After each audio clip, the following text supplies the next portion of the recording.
Ultraviolet visible spectrometry tells us about electronic transitions in atoms and molecules. Spectra are produced when electrons in molecules or atoms move from one electronic energy level to another of higher energy. In doing so, they absorb energy equal to the gap between the two levels. Compounds that absorb in the visible region, such as some transition metal compounds and organic dyes, are coloured. Those that absorb only in the ultraviolet region are colourless. Inside a UV visible spectrometer, there are usually two light sources, one giving out visible light and one ultraviolet. This one is a tungsten lamp, like a car headlamp bulb, for the visible region, and this deuterium lamp gives out ultraviolet. This mirror directs light from the appropriate source into the monochromator. This contains a diffraction grating that acts rather like the playing surface of a CD to split the light into its constituent wavelengths. Different wavelengths correspond to different colours. Red is about 700 nanometers and blue around 400 nanometers. Wavelengths shorter than about 350 nanometers are called ultraviolet. Shorter wavelength light has higher energy.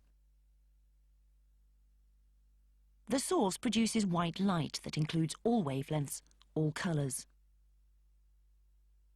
The instrument scans through the spectrum, sending different wavelengths of light through the sample in sequence. This is done by the grating, which rotates. A single wavelength passes into the modulator, which consists of a rotor with mirrors on it. This chops the light into two beams. One beam passes through the sample cell, while the other passes through the reference cell. So the instrument is referred to as a double beam instrument. Both sample and reference beams are directed by mirrors onto a detector. This compares their intensities and sends a signal proportional to the ratio of their intensities to the computer that controls the instrument. The logarithm of this ratio gives a quantity called absorbance, which is a measure of how much light has been absorbed by the sample at that particular wavelength. Ultraviolet visible spectra are usually run on solutions. Light does not normally pass through solid samples.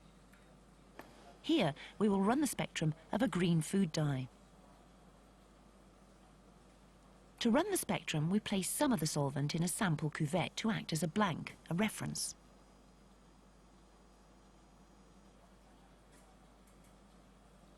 The cuvettes may be made of glass or plastic if only the visible region of the spectrum is required. Quartz cuvettes are needed for work in the ultraviolet range because glass and plastics absorb UV light.